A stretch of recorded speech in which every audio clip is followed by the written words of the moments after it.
Oke, kita mulai ngaji dari surat An-Nas ke atas ya. Dimulai dari gue dulu.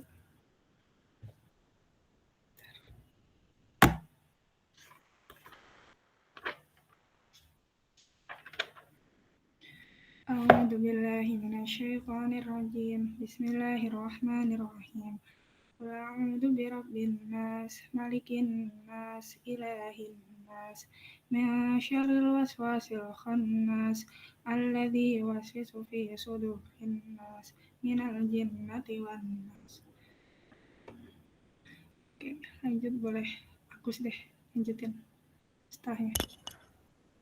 أعوذ بالله من الشيطان الرجيم بسم الله الرحمن الرحيم قل أعوذ برب الفلق من شر ما خلق ومن شر غاسق إذا وقب ومن شر النفاثات في العقد ومن شر حاسد إذا حسد. Selanjutnya Knes. Bismillahirrahmanirrahim. Qul huwallahu ahad. Allahus samad. Lam yalid wa lam yulad wa lam yakul lahu kufuwan ahad. Selanjutnya Kailah.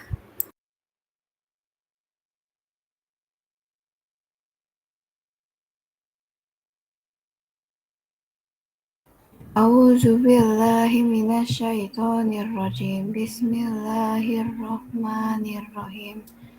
Tabat yada abi lahabin wa tab. Ma agna anhu maluhu wa ma kasab. Sayasla naron zata lahab.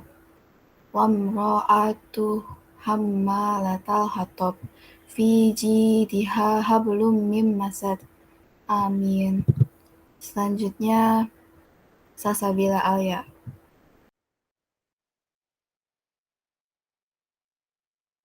Maaf, tadi surat apa ya? Connection gue lagi kurang. Tadi aku baca Al-Lahab. Oke.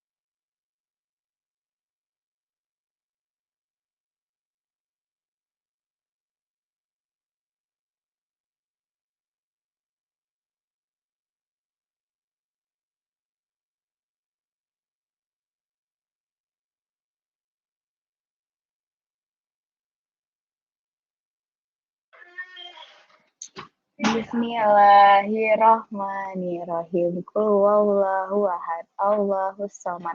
Lam yalid wa lam yulad wa lam yakul lahu kufuwan ahad. Selanjutnya dilanjutin Betari.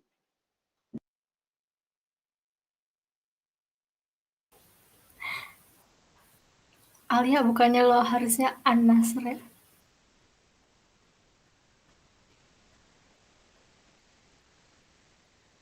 Oh iya ya, emang iya. Ya udah lanjutin aja, Bet. An-Nasr. Ya udah gak An-Nasr deh. A'udzu billahi minasyaitonir rajim. Bismillahirrahmanirrahim.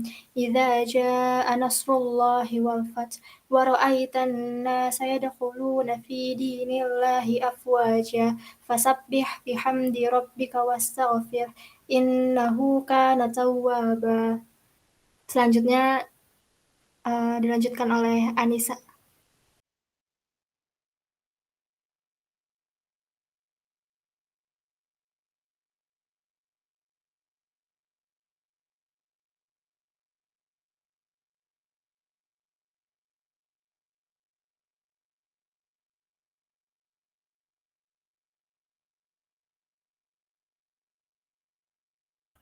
Boleh ganti yang lain dulu, nggak apa-apa.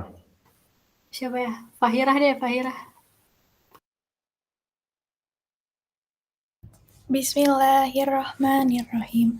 Qul ya ayyuhal kafirun la a'budu ma ta'budun wa la antum 'abiduna ma a'bud wa la ana 'abidum ma 'abattum wa la antum 'abiduna ma a'bud lakum dinukum waliyadin. Shadaqallahul azim. Selanjutnya Devina. A'udzu billahi minasyaitonir rajim. Bismillahirrahmanirrahim. Inna a'tainakal kautsar fasholli lirabbika wanhar. Inna syani'aka huwal abtar. Shadaqallahul azim. Selanjutnya Rizky Muhammad. A'udzu billahi minasyaitonir rajim. Bismillahirrahmanirrahim. Ara'aital ladzi yukazzibu biddin fadzalikal ladzi yad'ul yatim wa la yahuddu 'ala ta'amil miskin fawailul lil musallin allazina hum 'an salatihim sahun allazina hum yura'un wa yamna'unal ma'un. Shadaqallahul azim. Selanjutnya Zulfandi. Bismillahirrahmanirrahim. Li'ilafi Quraisy ilafihim rihlata syita'i was-shayf falyabudu rabb hadzal bait alladzi at'amahum min ju'in wa amanahum min khauf. Habis itu ya, Alia. Alia nggak boleh. Siapa ya? Itu Alvito deh.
A'udzu billahi minasyaitonir rajim. Bismillahirrahmanirrahim. Alam tara kaifa fa'ala rabbuka bi ashabil fil. Alam yaj'al kaidahum fi tadlin wa arsala 'alaihim tayran ababil tarmihim bi hijaratin min sijil fajalahum ka'asfim makul. Selanjutnya Maliki deh. A'udzubillahi minasyaitonirrajim. Bismillahirrahmanirrahim. Wailul likulli humazatil lumazah allazi jama'a malahu wa addada yahsabu anna malahu ahlada kallal yumbazanna fil hutamah wa ma adraka mal hutamah narullahil muqadah allati tattali'u alal afidah innaha alaihim muqsadah fi amadim mumaddadah. Shadaqallahul azim. Selanjutnya itu Fauzan.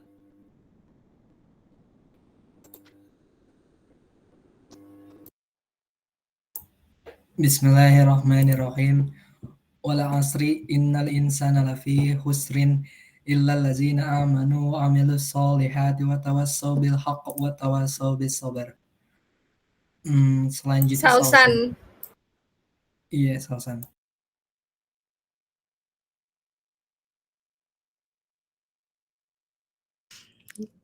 A'udzu billahi minasyaitonir rajim. Bismillahirrahmanirrahim. Alhaakumut takatsur hatta dzurtumul maqabir. Kalla saufa ta'lamun. Tsumma kalla saufa ta'lamun. Kalla law ta'lamuna ilmal yaqin latarawunnal jahim. Tsumma latarawunnaha 'ainal yaqin. Tsumma latus'alunna yawma idzin anin na'im. Sadaqallahul azim. Selanjutnya Diva. A'udzu billahi minasyaitonir rajim. Bismillahirrahmanirrahim. Al-Qari'ah, mal-Qari'ah, wa ma adraka mal-Qari'ah. Yauma yakunun nasu kal farashil mabthuth wa takunul jibalu kal ihnil manfush. Fa amma man saqulat mawazinuhu fahuwa fi isyatir radiyah wa amma man khaffat mawazinuhu fa ummuhu hawiyah wa ma adraka ma hiya narun hamiyah. Sadaqallahul azim. Selanjutnya Budi. A'udzu billahi minasyaitonir rajim. Bismillahirrahmanirrahim. Wal 'adiyati dabha, fal muriyati qadha, fal mughirati subha, fatharna bihi naq'a, fawasatna bihi jam'a. Innal insana lirabbihi lakanud, wa innahu 'ala dzalika lasyahid, wa innahu lihubbil khairi lasyadid. Afala ya'lamu idza bu'thira ma fil qubur wa husila ma fis sudur. Inna rabbahum bihim yawma idzin la khabir.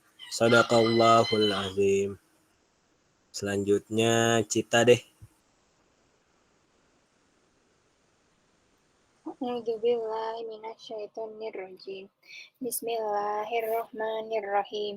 Idza zulzilatil ardu zilzalaha wa akhrajatil ardu athqalaha wa qalal insanu ma laha yauma idzin tuhaddisu ahbaraha bi anna rabbaka awhalaha yauma idzi yasdurun nasu ashtatan liyura a'malahum wa may ya'mal misqala dzarratin khairan yarah wa may ya'mal mithqala dzarratin syarran yarah. Wallahul azim. Selanjutnya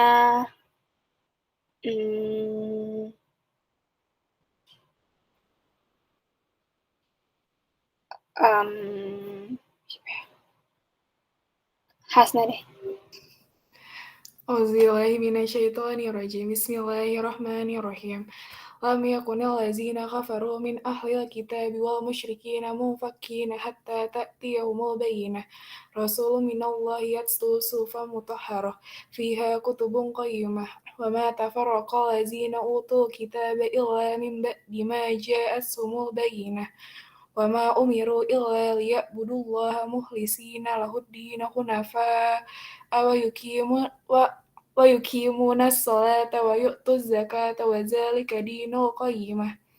Innal ladzina kafaru min ahlil kitabi wal musyrikina fi nari jahannam khalidina fiha ulaika hum syarrul bariyah. Innal ladzina amanu wa amilus solihati ulaika hum khairul bariyah. Jazaohum inda rabbihim jannatu adnin tajri min tahtihal anharu khalidina fiha abada. Radiyallahu anhum wa radu'an. Dzalika liman khasyiya rabbah. Selanjutnya gue milih siapa ya? Dava deh, Dava.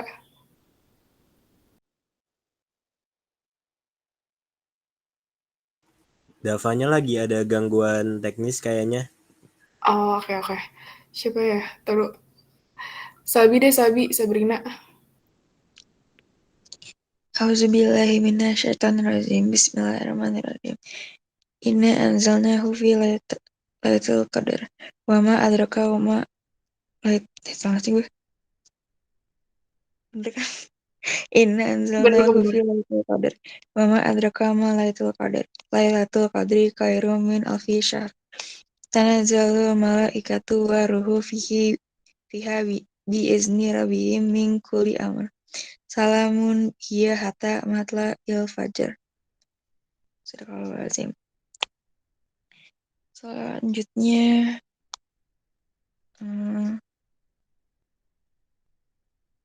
Salah bintang udah belum ya? Belum. Bismillahirrahmanirrahim. Iqra bismi rabbikal ladzi khalaq. Khalaqal insana min 'alaq. Iqra wa rabbukal akram. Alladzi 'allama bil qalam. 'Allamal insana ma lam ya'lam.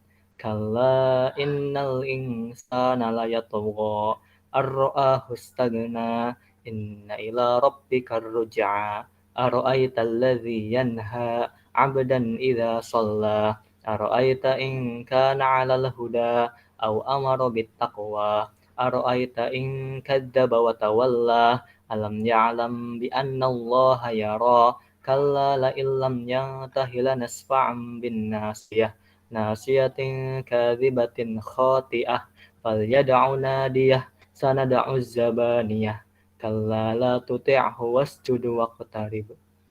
Selanjutnya Rian. Bismillahirrahmanirrahim. Wattini wazzaitun wa turi sinin wa hadzal baladil amin. Laqad khalaqnal insana fi ahsani taqwim. Summa radadnahu asfala safilin. Illa allazina amanu wa amilus salihati falahum ajrun ghairu mamnun. Fama yukazzibuka ba'du biddin. Alaysa Allahu biahkamil hakimin. Selanjutnya Rifda.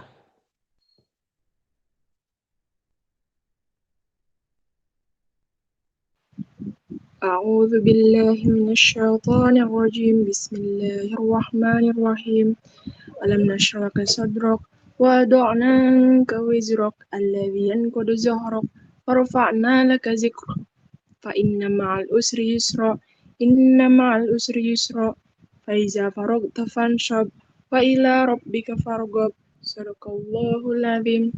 Selanjutnya Nadia. A'udzu billahi minasyaitonir rajim. Bismillahirrahmanirrahim. Wadduha wallaili idza saja. Ma wadda'aka rabbuka wa ma qala. Walal akhiratu khairul laka minal ula. Wala sawfa yu'tika rabbuka fatarda. Alam yajidaka yatiman fa'awa. Wa wajadaka dhallam fahada. Wa wajadaka ailam fa'agna. Wa ammal yatima fala taqhar. Wa amma syaila fala tanhar. Wa amma binikmati rabbika fahadis. Sadaqallahu adzim. Selanjutnya Fikri. Oke, mungkin cukup dulu ya. Kita lanjut ke presentasi. Sebelumnya kita berdoa dulu sebelum perkuliahan dimulai bareng-bareng. Bismillahirrahmanirrahim. Rabbi zidni ilma warzuqni fahman waj'alni min ibadikas sholihin. Amin. Untuk persiapan kelompok 6 buat presentasi. Silakan.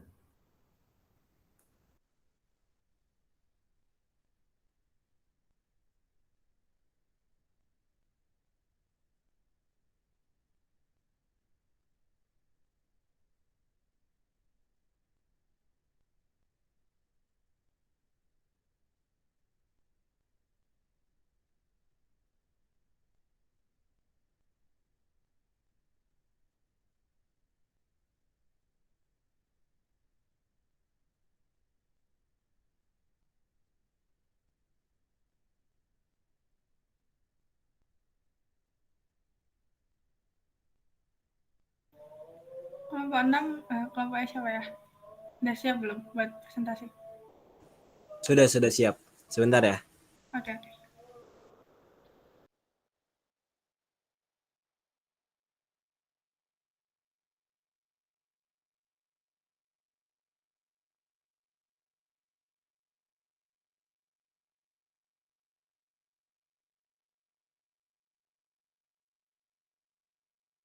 Izin share screen ya.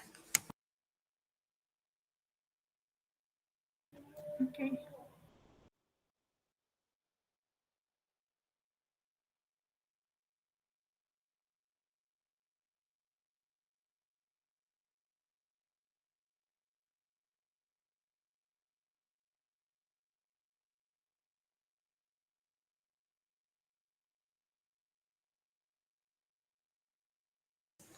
Assalamualaikum warahmatullahi wabarakatuh.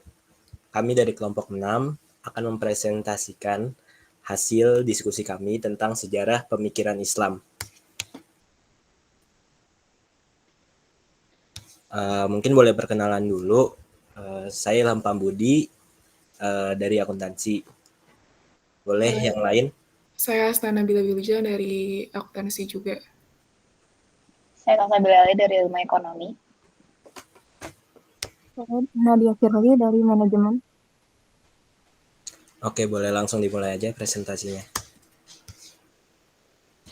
Oke, di sini saya akan jelasin sejarah pemikiran Islam. Al-Quran dan hadis adalah dua rujukan utama umat Islam. Jika Al-Quran merupakan buku induk, maka hadis adalah jabatan dari induk tersebut. Al-Quran menjelaskan pokok-pokok ajaran Islam secara global, sedangkan hadis menafsirkannya secara rinci, menyangkut penjelasan teknis mengenai pelaksanaan sholat, petunjuk berpuasa, tata cara haji, dan sebagainya. Namun dalam diskursus keilmuan Islam, Al-Quran dan hadis dianggap sebagai dua sumber pokok yang disebut juga al-masyadir al-asasiyah. Next slide. Selanjutnya, dalam sejarah perkembangan pemikiran Islam, pada mulanya tumbuh dan berkembang pemikiran nasional, namun kemudian berkembang pula pola pemikiran tradisional, yaitu pola pemahaman yang mengandalkan pemahaman para ulama masa lalu untuk menghadapi permasalahan-permasalahan yang dihadapi pada masanya. Pola pemikiran nasional berkembang pada zaman klasik Islam, terutama pada masa dinasti Umayyah dan Abbasiyah. Sedangkan pola pemikiran tradisional berkembang pada zaman pertengahan Islam, yaitu setelah habisnya masa dinasti Abbasiyah hingga abad 18 Masehi. Pola pemikiran nasional berkembang dipengaruhi oleh persepsi tentang tingginya kedudukan akal manusia di kalangan umat Islam pada saat itu. Persepsi ini sejalan dengan persepsi yang sama dalam peradaban Yunani yang ada di daerah Islam di zaman klasik. Daerah-daerah tersebut antara lain itu kota Alexandria di Mesir, Yun di Shapur di Irak, Antakya di Syria, dan Bactra di Persia. Kota-kota tersebut memang telah berkembang pola pemikiran nasional dari peradaban Yunani. Next slide. Oke, terus habis itu menurut Muhammad Al-Bahi, seorang pemikir Islam dari Mesir, bahwa aktivitas pemikiran ini belum kelihatan dalam sejarah permulaan Islam pada zaman Rasulullah dan Khulafa al-Rashidin.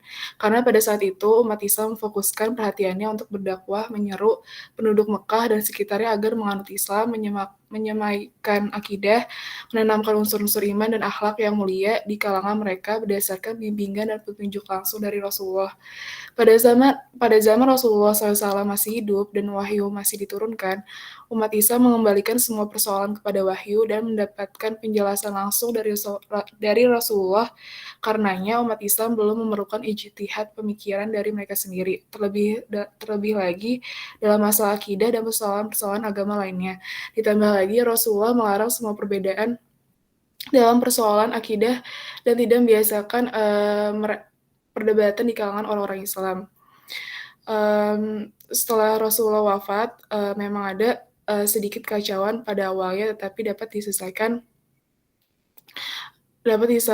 dengan baik oleh Abu Bakar setelah ia dilantik menjadi khalifah. Pada era dua khalifah pertama, yaitu Abu Bakar Siddiq dan Umar bin Khattab, tidak banyak masalah. Namun pada masa khalifah ketiga, Utsman bin Affan, mulai timbul bibit-bibit pertikaian di dalam bidang politik. Setelah Utsman wafat dan Ali bin Abi Thalib dilantik sebagai khalifah, keadaan menjadi semakin serius dan bahkan terjadi perang saudara antar sama Muslim, seperti terjadi perang Jamal antara pasukan Ali bin Abi Thalib dengan pasukan Zubair, Tolha dan Aisyah dari Mekah, serta perang Siffin antara pasukan Ali bin Abi Thalib dengan pasukan Muawiyah bin Abi Sufyan dari Damaskus. Ini titik awal berkembangnya perbedaan pandangan khilafiyah dan politik, lalu membawa kepada munculnya aliran akidah. Sejarah mencatat bahwa keadaan seperti inilah terjadi pada paruh akhir abad pertama Hijrah atau abad ke-7 Masehi. Dari masa inilah dimulainya perkembangan pemikiran Islam secara drastis yang hampir merambah dalam semua bidang. Kondisi ini berlangsung pada masa dinasti Umayyah dan mencapai kemajuannya pada masa dinasti Abbasiyah. Next slide. Lalu Aktivitas pemikiran Islam pada masa dinasti Abbasiyah mencapai kemajuan peradaban pada masa 7 khalifah, yaitu Al-Mahdi, yaitu 775 sampai 785 Masehi, Al-Hadi itu 775 sampai 786 Masehi, Harun al-Rasyid 786 sampai 809 Masehi, Al-Makmun 813 sampai 833 Masehi, Al-Mutashim itu 833 sampai 842 Masehi, Al-Wahdi 842 sampai 847 Masehi, dan Al-Mutawakkil 87 sampai 861 Masehi. Popularitas di dinasti ini mencapai puncaknya pada zaman Khalifah Harun al-Rasyid dan putranya yaitu Al-Makmun. Namun tidak berarti seluruhnya itu berawal dari kreativitas penguasa Abbasiyah sendiri. Sebagian diantaranya sudah dimulai sejak awal berdirinya Islam. Misalnya perkembangan lembaga pendidikan pada awal Islam yang terdiri dari 2 tingkat. Tingkat pertama yaitu maktab atau kutab dan masjid, yaitu lembaga pendidikan terendah, yaitu tempat anak-anak mengenal dasar-dasar baca, tulis, dan hitung, dan tempat para remaja belajar dasar-dasar ilmu agama. Yang tingkat kedua yaitu pendalaman, di mana para pelajar yang ingin memperdalam ilmunya umumnya yaitu ilmu agama. Lembaga-lembaga ini kemudian berkembang pada masa pemerintahan Abbasiyah dengan berdirinya perpustakaan dan akademi. Perkembangan lembaga pendidikan itu mencerminkan terjadinya perkembangan dan kemajuan ilmu pengetahuan. Hal ini sangat ditentukan oleh perkembangan bahasa Arab, baik sebagai bahasa administrasi yang sudah berlaku sejak zaman Bani Umayyah maupun sebagai bahasa ilmu pengetahuan. Gerakan penerjemahan berlangsung dalam 3 fase. Fase pertama pada masa Khalifah Al-Mansur hingga Harun al-Rasyid. Pada fase ini banyak diterjemahkan karya dalam bidang astronomi dan mantik. Fase kedua yaitu pada masa Khalifah Al-Makmun hingga tahun 300 Hijriah, penerjemahannya lebih banyak dalam bidang filsafat dan kedokteran. Fase ketiga yaitu berlangsung setelah tahun 300 Hijriah, terutama setelah adanya pembuatan kertas. Bidang-bidang ilmu yang diterjemahkan semakin meluas. Yaitu setelah meredupnya kegerakan pemikiran Islam pada abad pertengahan, gerakan tersebut muncul kembali setelah terjadinya kebangkitan umat Islam di bidang pemikiran dan gerakan pembebasan umat Islam dari penjajahan kolonial Barat pada awal abad modern. Selanjutnya, materi ini akan dijelaskan oleh Nadia. Sekarang saya akan menjelaskan mengenai bidang fikih dan usul fikih. Fikih secara etimologi yaitu al-faham, berarti faham atau mengerti, sedangkan secara terminologi biasanya dimaknai sebagai ilmu tentang hukum-hukum syara yang bersifat amaliyah, praktis, yang diperoleh dari Al-Quran dan hadis-hadis hukum Nabi Muhammad SAW. Definisi lainnya juga berbunyi, fikih adalah mengetahui hukum-hukum syara yang bersifat praktis yang diperoleh melalui jalan ijtihad, yaitu ma'rifah al-ahkam al-syari'iyah al-amaliyah allati tarikuha al-ijtihad. Next.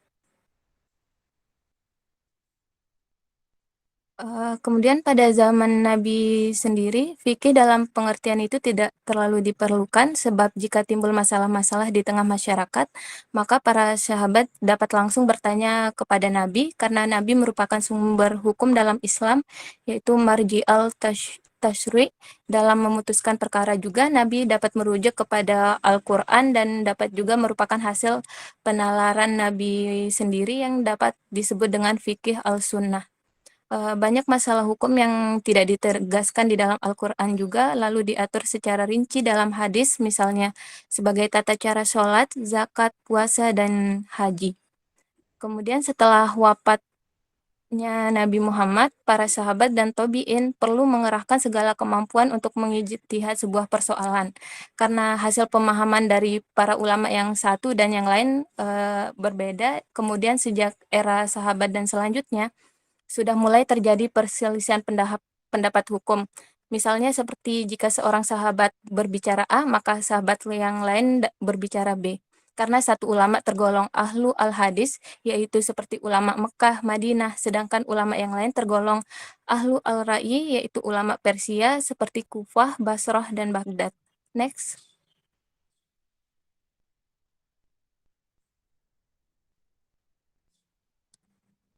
Banyak ulama yang tergolong banyak ulama yang tergolong ahlu al-ra'i, salah satunya ahli fikih ahlu al-ra'i yang sangat terkenal di Baghdad yaitu Imam Abu Hanifah, pendiri mazhab Hanafi. Dalam menggunakan hadis, beliau dikenal sangat hati-hati, kemudian hanya menggunakan yang betul-betul diyakini sunnah yang orisinil dan bukan sunnah buatan. Kemudian sedangkan ulama ahlu al-hadis hasil tempaan Mekah dan Madinah adalah Imam Malik, pendiri mazhab Maliki. Kitab karya Imam Malik yang paling populer adalah Al-Muwatta.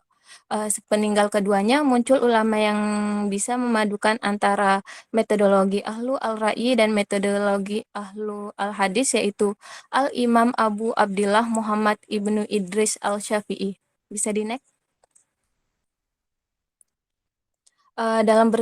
Dalam berijtihad, Imam Syafi'i menggunakan ra'yu tetapi tidak seluas dengan ra'yu kelompok ahlu al-ra'yi.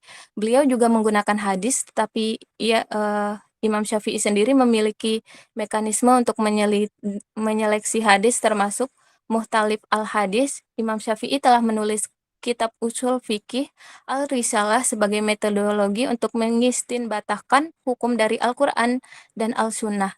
Dan ia juga telah menulis kitab fikih yang cukup tebal, yaitu kitab dan pola produk ijtihad Imam Syafi'i sendiri menjadi satu mazhab sendiri, yaitu mazhab Syafi'i.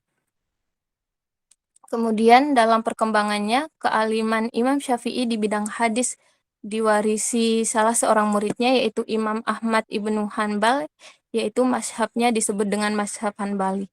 Next.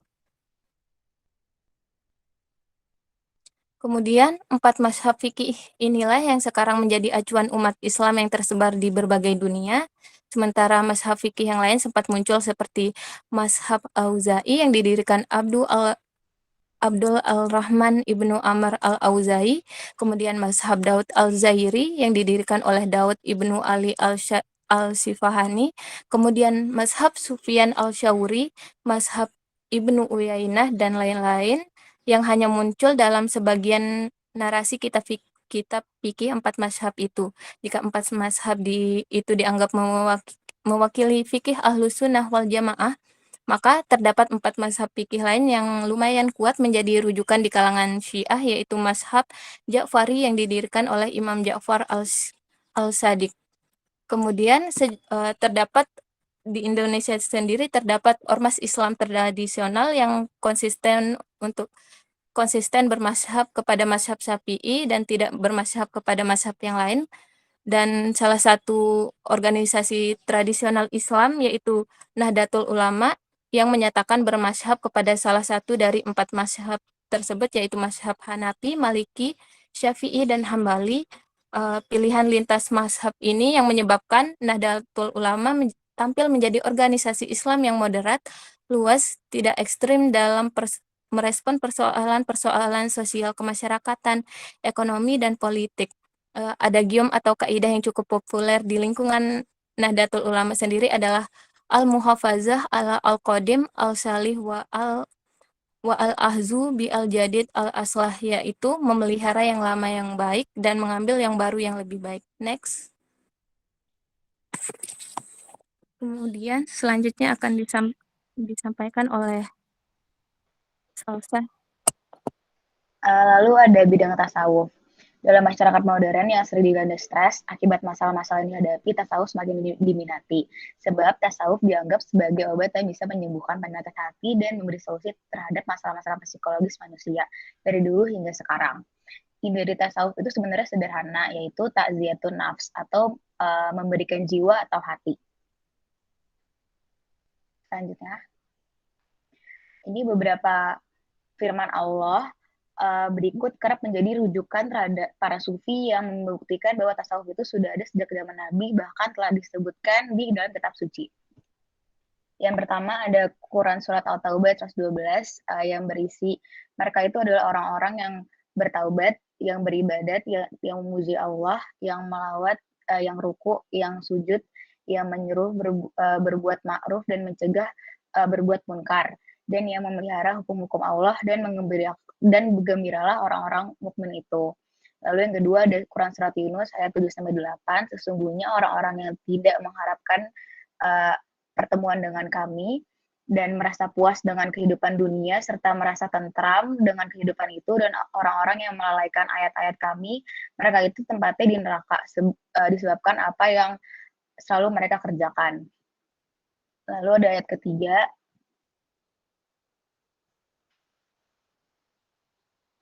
Quran surat As-Sajdah ayat 15 sampai 16. Sesungguhnya orang-orang yang beriman dengan ayat-ayat kami adalah orang-orang yang apabila diperingatkan dengan ayat-ayat kami, mereka menyungkur sujud dan bertasbih serta memuji Tuhannya.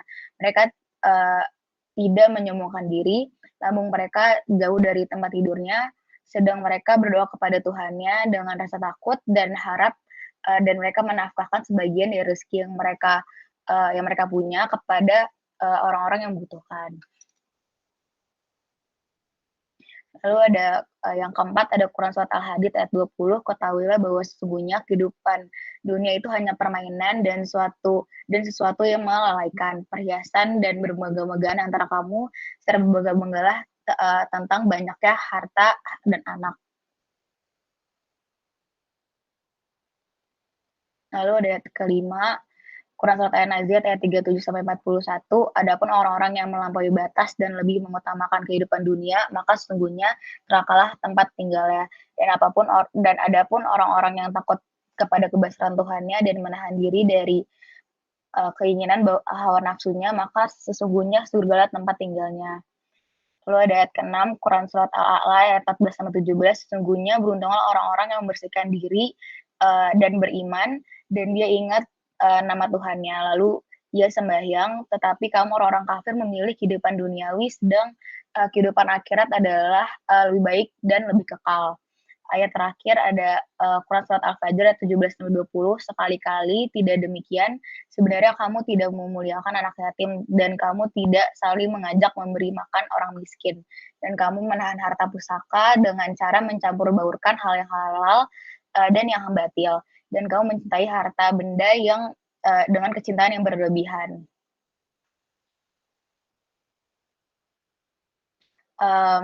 Secara historis, tasawuf baru dikenal pada akhir abad kedua Hijriah. Tasawuf itu dikenal sebagai suatu ajaran yang mengenai tata cara untuk berada sedekat mungkin dengan Tuhan.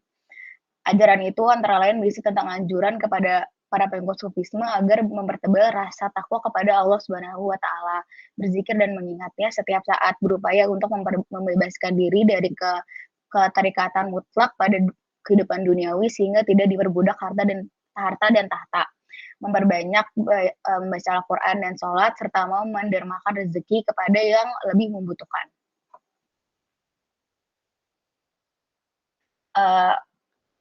Pada permulaan abad ketiga Hijriah, tasawuf mulai terpola sebagai sebuah ilmu dalam arti yang sesungguhnya. Beberapa karya-karya tasawuf yang terkenal dan menjadi pedoman hingga saat ini itu ada Al-Riayah li Hukuk Allah, karya dia Al-Muhasibi, lalu ada Al-Tariq ila Allah, Al-Kitab Al-Sidik, dan Al-Rasailnya.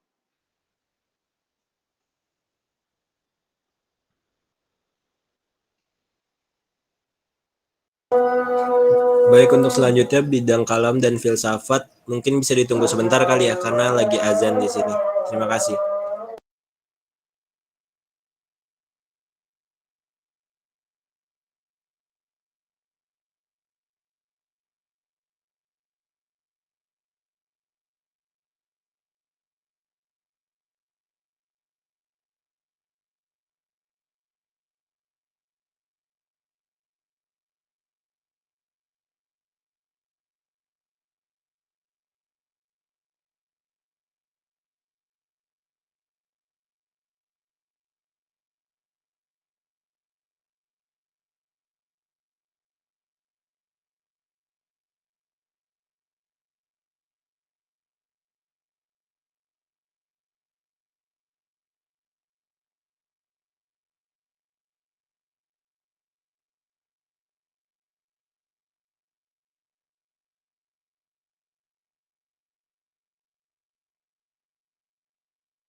Baik, alhamdulillah sudah selesai azannya, bisa dilanjut presentasinya mungkin. Selanjutnya ini ada bidang filsafat, kalam atau filsafat. Nah, ini kita mungkin awalnya kita bahas pengertiannya dulu nih. Jadi apa sih sebenarnya itu filsafat? Jadi filsafat itu berasal dari bahasa Yunani. Asal katanya itu dari philos dan sophia. Philos itu berarti cinta dan sophia itu berarti kebijaksanaan atau wisdom. Nah, menurut Musya Asy'ari dalam bukunya yang diterbitkan tahun 2002 menjelaskan bahwa hakikat filsafat Islam adalah filsafat yang bercorak Islami, yang dalam bahasa Inggris dibahasakan menjadi Islamic philosophy, bukan the philosophy of Islam, yang berarti berpikir tentang Islam. Jadi setelah kita tahu filsafat tadi, mungkin filsafat Islam ini sebenarnya bukan filsafat tentang Islam, tetapi bagaimana Islam memandang tentang suatu ilmu filsafat gitu. Dan demikian, filsafat Islam adalah berpikir bebas, radikal, yang berada pada taraf makna, yang mempunyai sifat, corak, dan karakter yang dapat memberikan keselamatan dan kedamaian hati. Dan menurut Ibnu Sina juga menyatakan bahwa filsafat adalah menyempurnakan jiwa manusia melalui konseptualisasi hal ihwal dan penimbangan kebenaran teoritis dan praktis dalam batas-batas kemampuan manusia. Jadi filsafat ini kurang lebih adalah ilmu tentang berpikir lah gitu. Jadi ini menurut Al-Farabi juga dalam kitabnya Tahsil As-Sa'dah, filsafat ini berasal dari Keldania atau yang sekarang ini Babilonia. Kemudian pindah ke Mesir, lalu pindah ke Yunani, Suryani, dan akhirnya sampai ke Arab.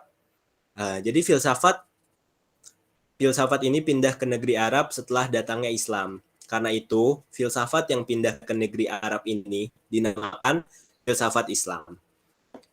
Pemikiran-pemikiran filsafat Yunani yang masuk dalam pemikiran Islam diakui banyak kalangan telah mendorong perkembangan Islam menjadi makin pesat. Namun, menurut yang ditulis oleh Oliver Leman, seorang orientalis asal Universitas Kentucky, USA, adalah suatu kesalahan besar jika menganggap bahwa filsafat Islam bermula dari proses penerjemahan teks-teks Yunani atau hanya nukilan dari filsafat Aristoteles seperti yang dituduhkan Ernest Renan, atau dari Neoplatonisme seperti yang disampaikan oleh Pierre Durkheim. Jadi ini, filosof Islam banyak mendiskusikan materi yang dikembangkan oleh para filosof Yunani seperti Plato, Aristoteles, dan Socrates. Bahkan, mereka menyebut Aristoteles sebagai guru pertama. Mereka menerima temuan para filosof Yunani sebagai kebenaran. Jadi, para filosof Islam itu belajar dan saling mendiskusikan dengan para filosof Yunani, tetapi asal dari filosof Islam itu bukan murni hanya terjemahan dari filosof Yunani gitu. Mereka ini belajar dan saling mendiskusikan, bukan murni hanya menerjemahkan. Nah, ini dia akibat kontak dengan filsafat Yunani yang tadi sudah dijelaskan, penggunaan akal menjadi sangat dominan dalam pemikiran teologi kaum Mu'tazilah. Salah satu aliran teologi yang pertama kali dikembangkan oleh Wasil bin Atta, yang lahir di Madinah tahun 700 Masehi dan meninggal di Baghdad dalam usia 49 tahun. Ini mungkin bisa dilihat kurang lebih gambaran wajah dari Wasil bin Atta. Doktrin resmi Mu'tazilah yaitu meniadakan sifat atau nafyu al-sifat. Sebab jika Tuhan memiliki banyak sifat dan sifat-sifat itu juga qadim, maka berarti ada banyak yang qadim, dan itu membawa pada kemusyrikan. Untuk menjaga kemurnian tauhid, maka tidak boleh dikatakan bahwa Tuhan memiliki sifat. Jadi ini ajaran Mu'tazilah itu seperti itu. Karena kan kurang lebih kan Tuhan tuh mempunyai Asmaul Husna ya, 99 nama, 99 sifat. Jadi kalau misalnya semua sifat itu qadim, kalau yang diterangkan oleh doktrin Mu'tazilahnya, maka berarti ada banyak yang qadim dan itu tidak lagi esa gitu. Kemudian teologi Wasil ini kemudian dikembangkan oleh Abu Al-Huzail Al-Alaf pada tahun 135 sampai 235 Hijriah. Menegaskan pernyataan Wasil sebelumnya, Abu Al-Huzail menegaskan kembali makna peniadaan sifat Tuhan. Baginya, Tuhan berkuasa melalui kekuasaan dan kekuasaan itu adalah esensinya. Inna Allah qadir biqudratin wa qudratuhu dzatuh. Gitu, kata Abu Al-Huzail. Teologi tersebut terus dikembangkan oleh generasi selanjutnya, seperti Al-Nazam pada tahun 185 sampai 221 Hijriah, Al-Jahiz, Al-Jubai dan juga Abu Hashim. Namun, teologi itu mulai mengalami penolakan karena penguasa pada saat itu tidak ragu menempuh jalan kekerasan untuk memutazilahkan umat Islam. Jadi, ketika teologi ini sudah lumayan marak, oleh dibahas, dikembangkan, jadi ingin diterapkan secara keseluruhan gitu. Kayak umat Islam nih harus mengakui teologi Mu'tazilah ini. Nah, mulai dari situ mulai ada paksaan. Nah mulai dari situ juga timbul penolakan. Salah satu tokoh yang sangat kuat menolak Mu'tazilah adalah Abu Al-Hasan Al-Asy'ari, yaitu pada tahun 873 sampai 935 Masehi, yang kelak dikenal sebagai pendiri Ahlus Sunnah wal Jamaah. Ini bisa dilihat gambaran wajah dari Abu Al-Hasan Al-Asy'ari. Pada mulanya ia dikenal sebagai pemuka Mu'tazilah hingga suatu waktu berbalik menjadi penentang utama Mu'tazilah. Ini dikisahkan juga kenapa dia menjadi penentang utama Mu'tazilah, karena suatu saat dia pernah dimimpikan bertemu Rasulullah dan Rasulullah berkata pada saat itu untuk mengikuti ajaran beliau. Nah, dengan tindakannya itu, Al-Asy'ari dikenal sebagai tokoh moderat Islam karena ia tak hanya bertumpu pada dalil akal seperti kaum Mu'tazilah, melainkan juga pada dalil nakli gitu. Namun tak seperti kelompok Jabariyah, Mujassimah, dan Khawarij. Jadi kelompok Jabariyah, Mujassimah, dan Khawarij ini adalah kaum-kaum yang hanya berfokus pada dalil nakli gitu. Misalnya ada suatu ayat dan dia hanya fokus pada ayat itu secara benar-benar tidak dilogiskan gitu. Sementara kebalikannya kaum Mu'tazilah ini semuanya menggunakan logika hingga sampai tidak bisa melihat gitu apa yang memang sudah jelas-jelas ada di Al-Qur'an. Nah, jadi ini misalnya contohnya jika dalam Al-Qur'an disebut bahwa Tuhan memiliki tangan atau mata, maka menurut golongan Asy'ariyah atau yang dikenal dengan Islam moderat ini, ayat-ayat itu tidak boleh dipahami secara harfiah. Ayat-ayat itu harus ditakwilkan, seperti itu. Nah, mulai dari Al-Asy'ari ini, akhirnya mulai banyak tuh yang membahas tentang Islam moderat ini, hingga akhirnya mengacu juga pada nilai-nilai yang udah kita pelajari, yaitu tawasud, tawazun, tasamu, dan i'tidal. Nah, akhirnya itu yang akhirnya teologi Asy'ariyah ini menguat dan menyebar bahkan hingga ke Nusantara. Dan banyak juga tokoh-tokoh setelahnya yang mempopulerkan teologi Asy'ariyah ini. Nah, ini ada dua tokoh filsafat atau filosof kenamaan Islam. Yang pertama ini adalah ada Abu Yusuf Ya'qub bin Ash'ab Al-Kindi atau yang biasa kita kenal Al-Kindi. Dia lahir di Kufah tahun 796 Masehi dan wafat di Baghdad tahun 873 Masehi. Nah, filosof berikutnya adalah Abu Nasr bin Tarkhan bin Uzlaq Al-Farabi atau yang biasa kita kenal Al-Farabi. Dia wafat pada tahun 950 Masehi. Jika Aristoteles disebut sebagai guru pertama, maka Al-Farabi adalah guru kedua. Jadi setelah teologi Asy'ari tadi ini mulai muncul banyak sekali filosof-filosof kenamaan Islam mungkin sampai hari ini, dan karya-karyanya juga sangat banyak dari filosof-filosof Islam. Mungkin itu saja yang bisa disampaikan oleh kelompok kami. Kurang lebihnya mohon maaf. Apabila ada pertanyaan, boleh disampaikan pertanyaannya. Terima kasih.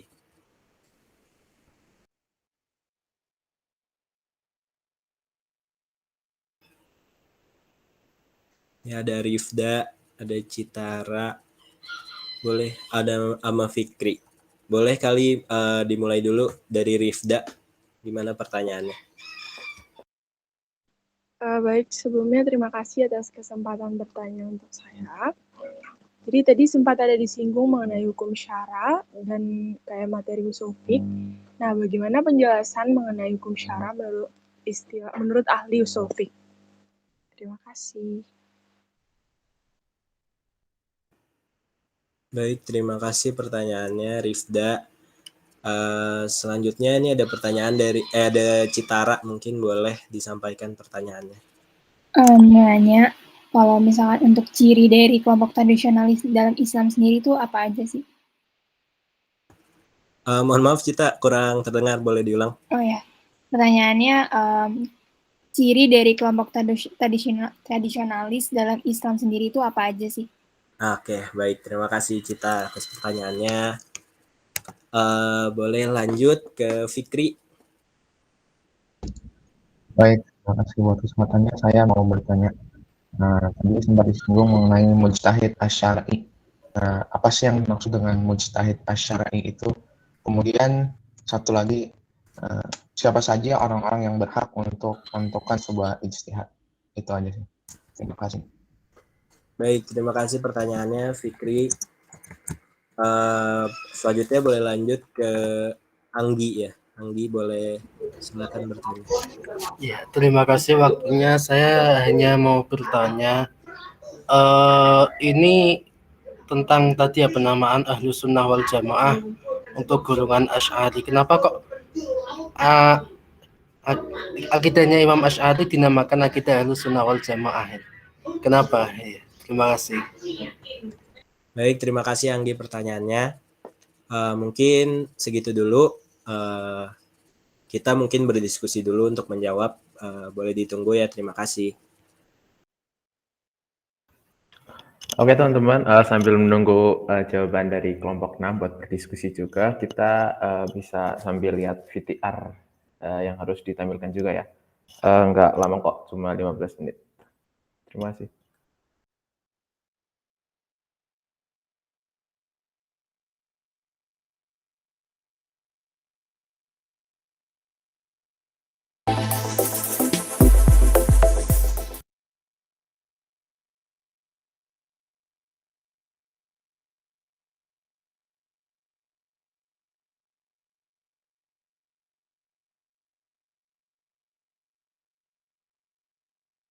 Assalamualaikum warahmatullahi wabarakatuh.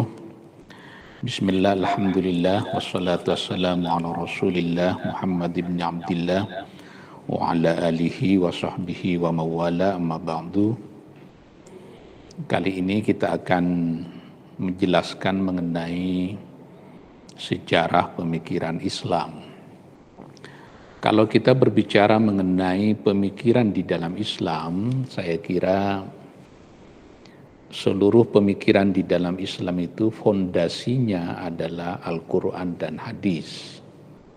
Jadi seluruh jenis pemikiran itu tegak di atas fondasi yang disebut dengan Al-Quran dan hadis. Karena kita tahu Al-Quran dan hadis itu menjadi rujukan umat Islam. Nah, makanya tidak boleh ada pemikiran yang disebut sebagai pemikiran Islam yang tidak berbasis kepada Quran dan hadis. Itu sebabnya sejumlah tafsir terhadap Quran dan hadis terus diberikan.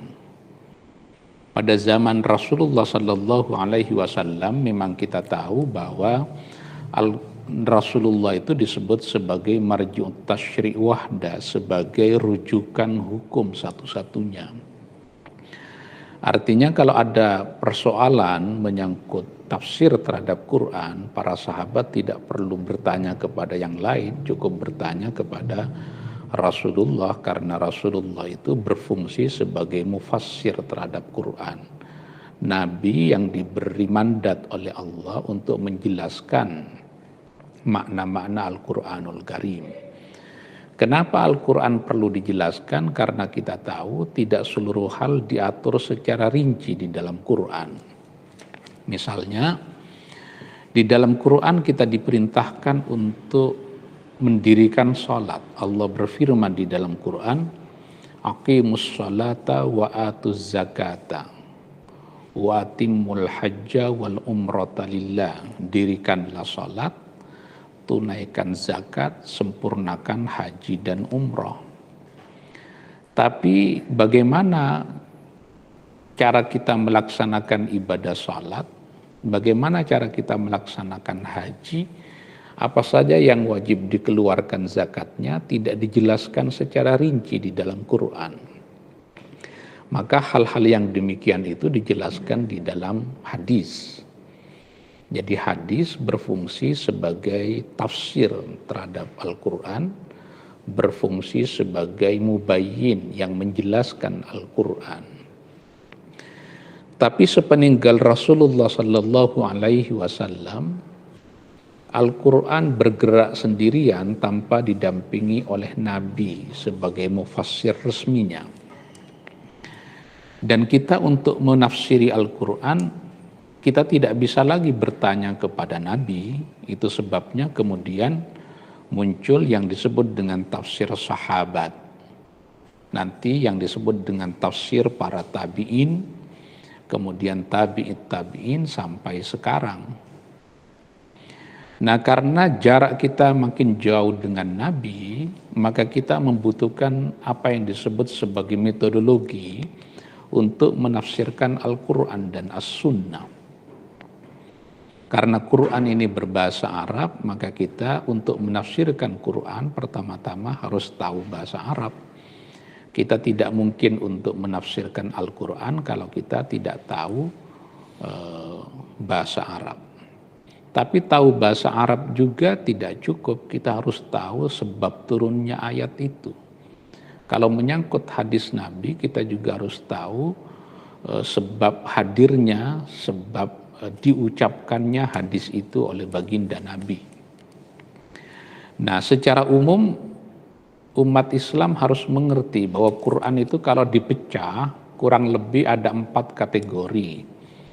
Yang pertama, Quran mengandung apa yang disebut dengan tarikh, sejarah atau kisah. Kisah-kisah yang ada di dalam Quran bukan hanya menyangkut kisah umat-umat sebelum Rasulullah, tapi juga menyangkut kisah bagi kita yang ada sekarang yang sedang live pada zaman Nabi. Makanya ada pujian terhadap orang-orang muhajirin dan pujian terhadap orang-orang Ansar. Lil fuqara'il muhajirin alladzina ukhriju min diyarihim wa amwalihim. Itu pujian terhadap orang-orang yang hijrah dari Mekah ke Madinah. Jadi yang pertama adalah sejarah. Yang kedua, di dalam Quran juga mengandung akidah dan akhlak. Nah, menyangkut akidah dan akhlak inilah nanti kemudian para ulama mendiskusikan, menafsirkannya terkait dengan ayat-ayat itu. Makanya kemudian muncul yang disebut dengan beberapa jenis kelompok yang menafsirkan ayat-ayat akidah atau ayat-ayat kalam. Kalau kita baca sejarah, kita mengenal ada yang disebut dengan kelompok Ahlus Sunnah wal Jamaah, ada yang disebut dengan kelompok Mu'tazilah, ada yang disebut dengan kelompok Khawarij, Murji'ah, dan lain-lain. Kelompok-kelompok ini mencoba untuk menafsirkan ayat-ayat akidah di dalam Quran, sehingga terjadilah perselisihan menyangkut bagaimana cara kita untuk memahami Allah, cara kita menafsirkan sifat-sifat Allah. Itu yang dimaksud dengan tafsir terhadap ayat-ayat akidah atau ayat-ayat akhlak. Nah, yang berikutnya di dalam Quran ada juga yang disebut dengan ayat-ayat hukum. Ayat-ayat hukum ini dari segi jumlah sebenarnya sedikit. Ada yang menyebutnya 500 ayat, yang lain menyebutnya hanya 200 ayat saja. Nanti para ulama juga menafsirkan ayat-ayat hukum di dalam Quran ini, maka lahirlah yang disebut sebagai fikih. Tapi cara untuk menafsirkan ayat-ayat hukum di dalam Quran ada bangunan metodologinya yang disebut dengan usul fikih. Jadi fikih itu adalah produknya, usul fikih itu adalah metodologi untuk memahami ayat-ayat hukum di dalam Al-Quran dan As-Sunnah. Nanti dari tafsir para ulama terhadap ayat-ayat hukum di dalam Quran ini melahirkan yang disebut sebagai madhab-madhab. Madhab fikih yang bertahan sampai sekarang, kalau di lingkungan Sunni ada 4 ya. Ada yang madhab Hanafi misalnya, yang didirikan oleh Imam Abu Hanifah. Yang kedua ada yang disebut dengan madhab Maliki yang didirikan oleh Imam Malik. Yang ketiga adalah madhab Syafi'i yang didirikan oleh Imam Syafi'i. Dan yang keempat adalah madhab yang didirikan oleh Imam Ahmad bin Hambal yang disebut dengan madhab Hambali. Di Indonesia yang paling banyak diikuti menyangkut madhab fikih ini adalah madhab Syafi'i. Bahkan negara-negara lain seperti Malaysia, Brunei, Darussalam itu juga banyak mengikuti madhab Syafi'i. Tapi negara-negara seperti Afghanistan dan Pakistan itu banyak mengikuti madhab Hanafi. Sementara negara-negara di Afrika Utara seperti Tunis, Aljazair, dan Maroko itu bermadhab Maliki. Dan kita tahu madhab Hanbali banyak diterapkan di Arab Saudi. Nah, para mahasiswa harus mengerti bahwa Quran yang kita miliki ini satu, hadis yang kita miliki ini maksimal tersebar di dalam 6 kitab hadis, tapi tafsir para ulama terhadap Quran yang satu, terhadap hadis yang ada di dalam kitab-kitab hadis itu ternyata tidak tunggal. Perbedaan pandangan, perbedaan tafsir itu sebuah keniscayaan. Apa yang menyebabkan terjadinya perbedaan pendapat? Yang pertama adalah perbedaan di dalam menggunakan dalil. Satu dalil yang sama ketika difahami dengan dalil yang berbeda, ayat yang sama difahami dengan menggunakan dalil yang berbeda, maka akan melahirkan produk hukum yang berbeda. Misalnya yang satu menggunakan dalil maslahat, yang satu menggunakan dalil qiyas, maka pasti kemudian produk hukumnya bisa berbeda. Jadi perbedaan pendapat di kalangan para ulama itu adalah niscaya karena perbedaan di dalam menggunakan dalil. Yang kedua, perbedaan pendapat itu bisa terjadi karena perbedaan di dalam memahami dalil. Karena kita tahu ada beberapa ayat di dalam Quran yang ayatnya tergolong kepada ayat ambigu. Apa maksudnya? Ini ayat, ini kata di dalam Quran adalah lafadz mustarak misalnya. Apa yang dimaksud dengan lafadz mustarak itu? Adalah kata yang memiliki makna lebih dari satu. Nah, kata yang memiliki makna lebih dari satu itu akhirnya berpotensi melahirkan produk pemikiran yang berbeda. Karena itu kita tidak perlu merasa gelisah dengan adanya perbedaan pendapat di kalangan para ulama. Baik perbedaan pendapat di kalangan para ulama tafsir, perbedaan pendapat di kalangan para ahli fikih, dan perbedaan pendapat di kalangan para ahli kalam. Itu niscaya saja perbedaan di dalam memahami dalil dan perbedaan di dalam menggunakan dalil. Nah, yang terpenting perbedaan pendapat itu tidak sampai menyentuh pokok-pokok ajaran agama. Misalnya ulama bersepakat bahwa sholat itu wajib. Tidak ada perselisihan di kalangan para ulama. Mau dia Madhab Hanafi, Syafi'i, Hanbali, Maliki, Hanafi, mau dia Sunni atau Syiah, semuanya pasti akan bersepakat bahwa salat itu wajib. Tapi sekalipun disepakati bahwa salat itu wajib, bagaimana tata cara salat itu potensial diperselisihkan. Misalnya mazhab Hanafi menyatakan bahwa membaca Fatihah di dalam salat itu tidak wajib, bisa diganti dengan ayat yang lain. Karena mazhab Hanafi mengacu kepada keumuman ayat di dalam Quran. Allah berfirman di dalam Quran, faqra'u ma tayassara minal Quran. Bacalah olehmu yang paling mudah dari Al-Quran. Apa yang paling mudah dari Al-Quran? Bukan hanya Fatihah, mungkin surat Al-Ikhlas, mungkin surat Al-Kafirun, atau surat Al-Kautsar, dan lain-lain. Tapi mazhab Syafi'i menyatakan membaca Fatihah itu ruknun min arkanis shalah, menjadi rukun salat. Itu sebabnya maka kemudian menurut mazhab Syafi'i, orang yang sholat tidak membaca Fatihah, maka sholatnya dinyatakan tidak sah.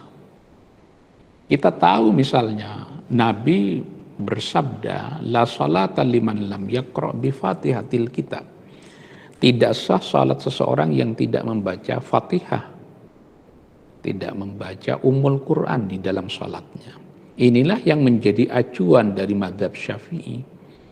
Tapi kata mazhab Hanafi, ini hadis adalah hadis ahad. Dalalahnya juga dhanni. Sementara mazhab Hanafi menyatakan itu lafadz am di dalam Quran, faqra'u ma tayassara minal Quran. Dan dalalahnya lafadz am itu adalah qat'i. Nah, jadi perbedaan di dalam memahami dalil. Kita bersepakat bahwa salat itu wajib, tapi apakah Fatihah itu adalah rukun salat, bisa diperselisihkan oleh para ulama. Ini biar diketahui bahwa perbedaan pendapat itu lazim di lingkungan para ulama, asalkan perbedaan pendapat itu didasarkan kepada Quran dan hadis dengan menggunakan metodologi yang bisa dipertanggungjawabkan. Kalau dia perbedaan pendapat di dalam tafsir, menggunakan metodologi yang disebut dengan usulut tafsir. Nah, jadi ini menyangkut tafsir, menyangkut akidah dan akhlak, menyangkut sejarah, dan kemudian ada yang disebut dengan hukum. Tapi ada beberapa hal yang tidak disebutkan secara rinci di dalam Quran. Quran hanya memberikan kerangka etik moralnya. Seperti etika di dalam mengatur sebuah pemerintahan, di dalam persoalan politik. Tidak ada ayat di dalam Quran yang menjelaskan, hadis pun juga tidak kita temukan, apakah pemerintahan yang Islami itu adalah pemerintahan yang berbasis monarki kerajaan atau republik. Tidak ada. Apakah ada dalil di dalam Quran dan As-Sunnah misalnya bahwa pemerintahan itu harus dibagi dengan yang disebut dengan kekuasaan legislatif, yudikatif, dan eksekutif? Tidak ada dalil di dalam Quran.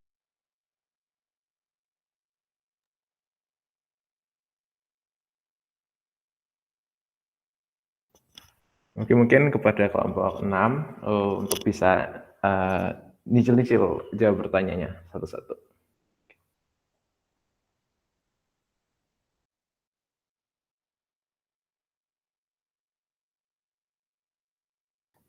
Gue mau deh jawab pertanyaan Cita. Jadi tadi kan ada ciri-ciri kelompok tradisionalisme menurut Islam ya. Jadi itu yang pertama, menurut gue itu yang pertama struktur referensi pengambilan hukum merujuk pada 4 mata rantai yang telah dibangun oleh keempat pendiri mazhab, terutama Imam Syafi'i, yaitu Al-Quran, Sunnah, Ijma, dan Qiyas. Terus yang kedua, keterikatan mereka pada paham al-Sunnah wa al-Jamaah yang dipahami secara khusus. Yang ketiga, dalam kehidupan ritualisme Islam, kalangan tradisionalisme mensahkan amalan-amalan tambahan yang dinilai baik, yang menurut mereka dianjurkan oleh para ulama besar generasi sebelumnya, di mana amalan itu juga didasarkan atas sunnah Nabi. Yang keempat, tradisi keilmuannya dibakukan dalam kitab kuning yang berperan sebagai penyambung tradisi keilmuan lama yang telah berusia ratusan tahun, yang mengandung ajaran tauhid, fikih, dan akhlak. Itu sih, Cid, menurut gue. Udah kejawab belum pertanyaannya? Udah, masih. Oke.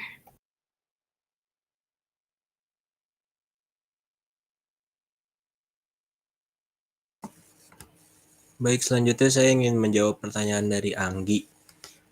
Kenapa Asy'ariyah ini dikaitkan dengan Ahlus Sunnah wal Jamaah? Kurang lebih seperti itu ya pertanyaannya.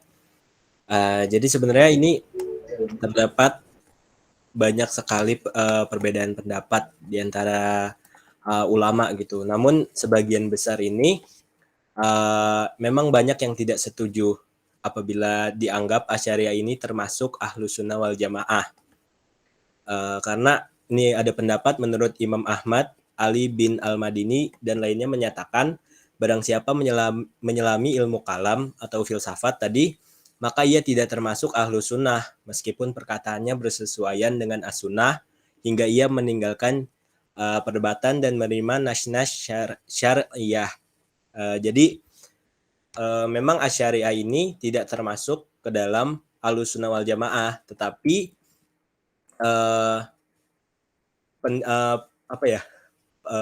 pendiri dari Al-Syariah ini itu termasuk ke dalam pendiri Ahlus Sunnah wal Jamaah, karena walaupun sebenarnya tidak murni dari tidak murni dari Asy'ariyah, dari Abu Al-Hasan Al-Asy'ariyah, tetapi saat itu kan tadi yang sudah dijelaskan ya, banyak sekali penyimpangan doktrin-doktrin ya, seperti yang tadi Mu'tazilah itu. Jadi Abu Al-Hasan Al-Asy'ari dan Abu Mansur Al-Maturidi itu sama-sama kayak menegakkan kembali dari ajaran-ajaran Nabi Muhammad.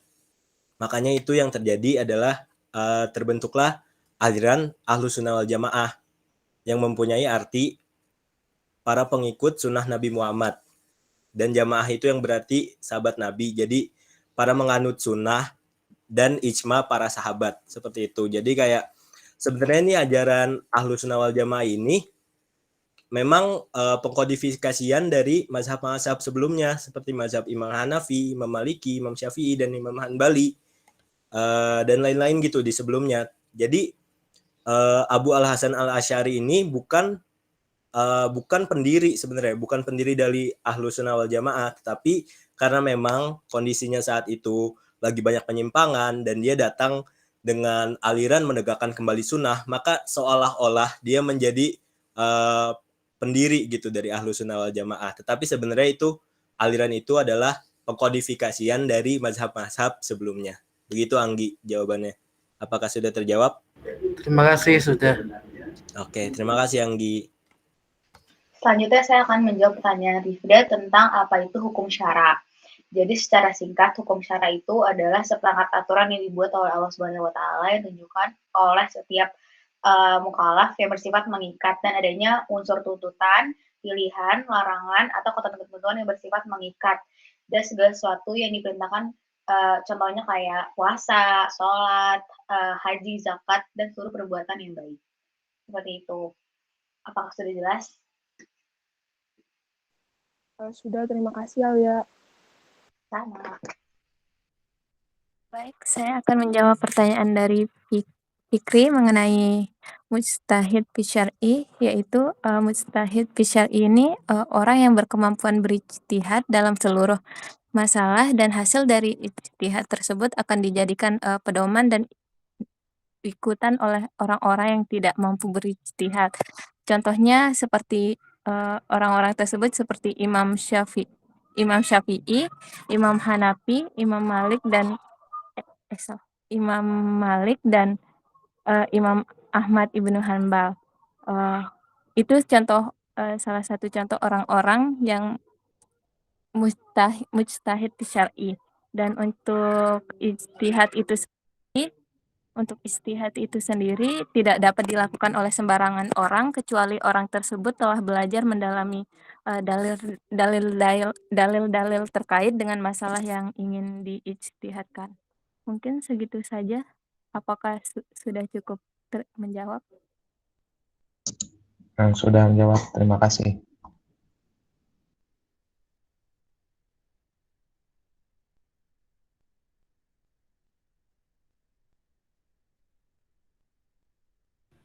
Ini semua pertanyaan udah dijawab ya?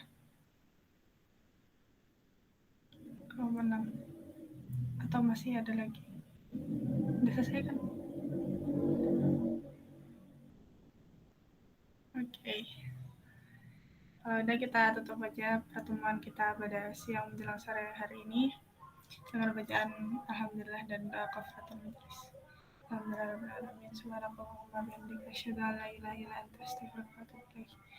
terima kasih teman-teman sudah hadir pada kesempatan kali ini. Kurang lebihnya mohon maaf. Assalamualaikum warahmatullahi wabarakatuh. Waalaikumsalam warahmatullahi wabarakatuh. Thank you Agus, Adila. Terima kasih Agus, Adila. Terima kasih semuanya. Oke, terima kasih semua. Thank you.